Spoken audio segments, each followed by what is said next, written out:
अस्सलाम वालेकुम व्यूअर्स, मैं हूं उसामा जावेद और आप देख रहे हैं डीजी मैक्स इन्फो। व्यूअर्स, आज का वीलॉग थोड़ा सा मज़े का होने वाला है क्योंकि जैसे कि आप सबको पता है कि कल मुलाकात हुई है आज फील्ड मार्शल आसिम मुनीर साहब की डोनाल्ड ट्रंप से वाइट हाउस में। इनको स्पेशल एक लंच पे इनवाइट किया गया था जिसके ऊपर बहुत से तज्जिए चल रहे थे कि क्यों बुलाया गया, वो भी तब जब ईरान और इसराइल की जंग चल रही है। अब इसमें क्या लिया गया, क्या दिया गया, क्या डील हुई, इसके ऊपर मेरे ख्याल से हमें बहस करने की जरूरत नहीं है क्योंकि ये कभी भी किसी को पता नहीं चलेगा। अब जंग चल रही है ईरान इसराइल की, मुलाकात हुई है फील्ड मार्शल आसिम मुनीर साहब की डोनाल्ड ट्रंप से। अब इसमें लेकिन एक मुल्क है जो सबसे ज़्यादा उछल रहा है, जिसका बीच में ताल्लुक ही कोई नहीं है। आप सबको पता है कि वो इंडिया है। अब इंडियन मीडिया जो हर वक्त सिर्फ ये एक बात किसी तरह साबित करने में लगा कि पाकिस्तान को इसमें किसी तरह से इन्वॉल्व किया जाए। व्हाइट हाउस की डेप्यूटी प्रेस सेक्रेटरी एना केली ने यह बताया कि फील्ड मार्शल आसिम मुनीर को व्हाइट हाउस पर लंच पे क्यों बुलाया गया। तो उन्होंने ये समझाया कि साहब इसके पीछे कारण ये है कि field marshal Asim Munir Donald Trump के बहुत बड़े फैन हैं, उनके बहुत बड़े मुरीद हैं। उन्होंने बोले साहब आपको तो नोबेल प्राइज मिलना चाहिए, आपको नोबेल प्राइज। देखिए किस तरीके से एक आदमी की ईगो, यहां पे मैं बात कर रहा हूं डोनाल्ड ट्रंप की, पाकिस्तानियों ने किस तरीके से एक आदमी की ego, because he is the most powerful man in the world, ये तो सभी जानते ही हैं कि the president of the United states is the most powerful man on earth. उससे ज्यादा पावरफुल इकोनॉमिकली, मिलिटरीली और कोई नहीं है। तो कैसे गेम खेलना है, उसके साथ क्या गेम खेला और किस तरीके से अच्छा ट्रंप को पता तो लग ही जाएगा आज कल नहीं तो परसों, फिर वो इनके जूते मारेगा, फिर इनके पैर छुएंगे, ये साइकिल चलता रहता है, right. But the Pakistanis know how to please their masters. अपने मालिक को खुश कैसे करना है वो पाकिस्तानियों से कोई सीख। कभी वो पाकिस्तान को इन्वॉल्व कर देता है कि पाकिस्तान ईरान के साथ मिला है और उनको मिसाइल फ्राहम कर रहा है, और दूसरी तरफ ये भी उन्होंने एक शोशा छेड़ा हुआ है कि पाकिस्तान की नूर खान बेस के ऊपर अमेरिकी अड्डे हैं जिसको उन्होंने यूटिलाइज करना है ईरान के अगेंस्ट। अंदाजा लगाएं इस बात का। इसमें सबसे ज्यादा कौन उछल रहा है, वो एक ही बंदा है, वो है मेजर गौरव आर्या। अब मेजर गौरव आर्या ने क्या कहा ये जरा सुन लें आप एक बार। अमेरिकन एसेट्स नूर खान बेस में क्या कर रहे थे, पहले आपको यह समझना पड़ेगा कि अमेरिकन एसेट्स नूर खान बेस में क्या कर रहे थे। उनको क्या करना था, अगर उनको अफगानिस्तान में बमबारी करनी है तो उनको नूर खान बेस नहीं चाहिए यार, वो तो दोहा से कर सकते हैं, कतर से वो कर सकते हैं, वो ओमान से कर सकते हैं। उनको अगर बमबारी करनी है, उनके एयरक्राफ्ट कैरियर्स हैं, उनसे कर सकते हैं। उनके लिए, अमेरिकन के लिए कोई बड़ी बात है भाई साहब। ये सारा का सारा गेम जो हो रहा है वो इसलिए हो रहा है कि अमेरिकन, आज की तारीख में अमेरिकन कह रहे हैं हमें तो पता ही नहीं इजराइल ने अटैक कर दिया ईरान के। तुम्हें सब कुछ पता है, तुम्हें सब कुछ पता है, तुम्हारे आशीर्वाद से हुआ है। आज की तारीख में जो अमेरिकन भोला बनने की कोशिश कर रहे हैं कि यार इजराइल ने रातों रात अटैक कर दिया, वी डिडंट नो, हमसे पूछ के नहीं करा, तुमसे पूछ के नहीं। This is a joint collaboration and you should own up to it. कोई गलत बात नहीं, अच्छी बात है, you are doing a good job, I support Israel. और ये जो अमेरिकन ने, ये देखिए सीज फायर होना, अचानक सीज फायर, जब भारत का अपहरण था अचानक सीज फायर होना, क्यों? ये जो अमेरिकन एसेट्स थे नूर खान बेस पर, जब भारत ने वहां पे ब्रह्मोस मारी है, वो किसके लिए था? वो ईरान के लिए था। मैं आज फिर बोल रहा हूं, और ये पिछले 1 साल से आप मेरे वीडियो देखे 50 बार बोल चुका हूं। तो व्यूअर्स, आपने देखा कि मेजर गौरव आर्या की जो तकलीफ है वो हम सब समझ सकते हैं, लेकिन दूसरी तरफ इन्हीं के मुल्क का एक यूट्यूबर है जो है ध्रुव राठी को भी मैं इतना पसंद नहीं करता हूँ, लेकिन उसने फिर भी फैक्ट्स के ऊपर कल बात की है और उसने वजह बताइए कि इस वक्त इंडिया की बेचैनी क्यों है। 89 फॉरेन ट्रिप्स, 75 से ज्यादा देशों के दौरे किए, हजारों करोड़ रुपए टैक्स पेयर का खर्च हुआ। मीटिंग कीजिए, नारियल पानी पीजिए, झप्पी लीजिए, लेकिन सवाल ये कि इस सब का रिजल्ट क्या निकला।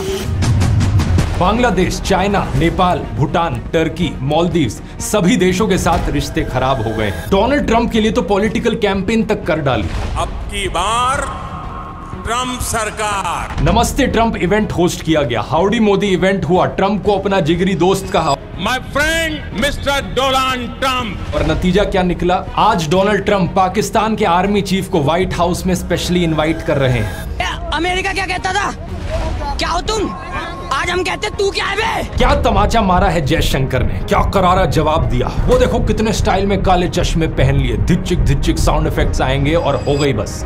यही फॉरेन पॉलिसी है देश की। जब से मोदी साहब की हुकूमत आई है तब से इंडिया की जो फॉरेन पॉलिसी है वो एक बहुत ही शदीद किस्म के डाउनफॉल का शिकार है।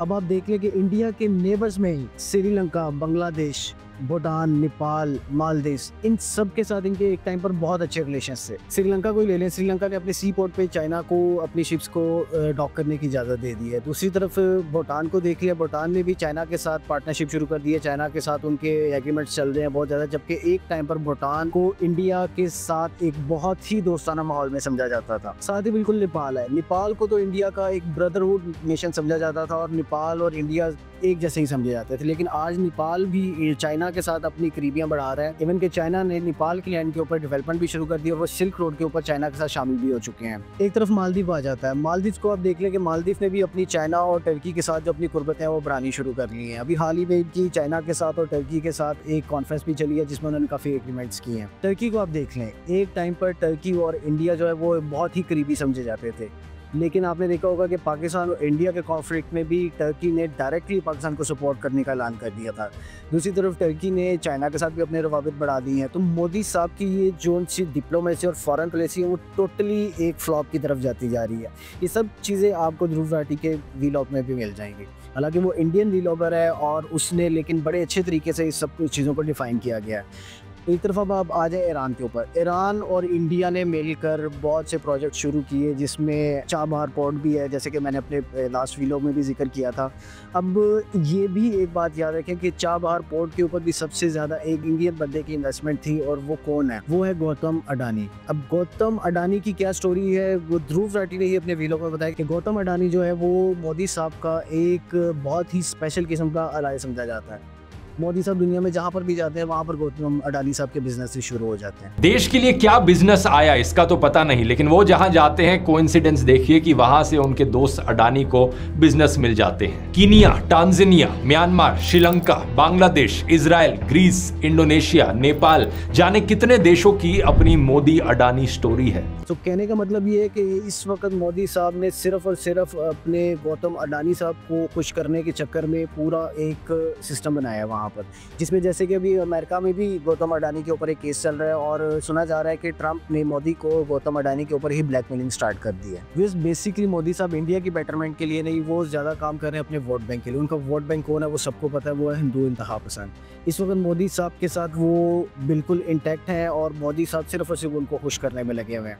दूसरी तरफ आप आ जाए गोदी मीडिया के ऊपर। गोदी मीडिया ने इस वक्त जो मोदी को खुश करने के लिए और सिर्फ मोदी की लाइन को टो करने के लिए इंडिया को जिस फॉरेन पॉलिसी की डाउनफॉल पे ले गया उसका आप अंदाजा भी नहीं लगा सकते हैं। जैसे कि मेजर गौरव आर्या को आपने देख ही लिया, वो एक ऐसा अजीब किस्म का इंसान है जिसने सिर्फ और सिर्फ मोदी को खुश करने के लिए अपने ही मुल्क के साथ नुकसान करता जा रहा है। इवन कि ध्रुव राठी ने भी अपने लास्ट वीडियो में गौरव आर्या को बहुत अच्छे तरीके से बेनकाब किया और उसने बताया कि उसकी वजह से ईरान के आगे और इंटरनेशनल मीडिया के आगे उनको कैसे शर्मिंदगी दिखानी पड़ी है। इवन कि इंडिया ने ऑफिशियली माफी मांगी है ईरान से कि इस बंदे के साथ हमारा कोई ताल्लुक नहीं, एक प्राइवेट व्लॉगर है, प्राइवेट तजिया निगार है, इसलिए हमारा इसके साथ कोई या स्टेट पॉलिसी के साथ इसका कोई ताल्लुक नहीं है। गौरव आर्या की बदतमीजी की वजह से भारत ईरान की डिप्लोमेटिक रिश्ते भी खतरे में आ गए। उसने ईरानियन फॉरेन मिनिस्टर के बारे में बहुत ही भद्दी बातें कही। ये वीडियो ईरानियन एम्बेसी की नजर में आ गया और ट्विटर पर उन्होंने एतराज जताया। ये कहा कि ईरानियन कल्चर में मेहमानों की इज्जत की जाती है, हाउ अबाउट यू। फिर जाकर ईरान में इंडियन एम्बेसी को क्लैरिफाई करना पड़ा कि ये शख्स एक प्राइवेट इंडिविजुअल है और इंडिया की ऑफिशियल पोजीशन से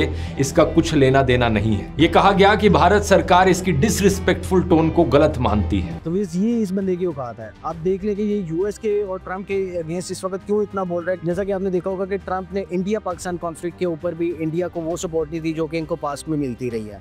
ट्रंप ने इंडिया और पाकिस्तान को एक इक्वल मैनर में ट्रीट करने की कोशिश की है। इवन कि उसने ये भी फर्क कर दिया कि हम कश्मीर का जो इशू है उसको रिजॉल्व करने में मदद कर सकते हैं, जबकि इंडिया इसको समझता है कि एक बायलैटरल इशू है। अब इस सारे मामले में मोदी को फर्क क्यों नहीं पड़ता?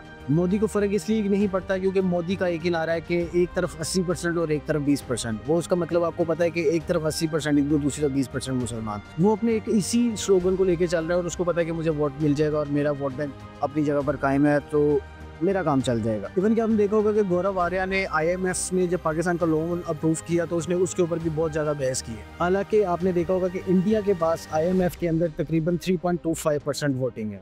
इसके साथ साथ यूरोप में भी इसके अलाइजा बहुत ज़्यादा, लेकिन फिर भी वो IMF से पाकिस्तान का जो लोन अप्रूवल है वो नहीं रुकवा सका। सो आप इन सब की चीखें समझ सकते हैं, गोदी मीडिया की चीखें, इवन के मोदी की अपनी चीखें, और इवन के जो इनका फॉरेन मिनिस्टर है उसकी चीखें आप सब समझ सकते हैं, क्योंकि इंडिया इस वक्त पूरी दुनिया में आइसोलेट होता जा रहा है। और वो सिर्फ हम नहीं, इंटरनेशनल मीडिया नहीं, इवन कि इनका अपना मीडिया भी जो है वो इस वक्त इस बात को तस्लीम कर रहा है और मोदी साहब को क्रिटिसाइज कर रहा है। तो ये था आज का वीलॉग। इंशाल्लाह नेक्स्ट वीलॉग में आपसे मुलाकात होगी। DG Max Info चैनल को जरूर सब्सक्राइब कीजिएगा। शुक्रिया।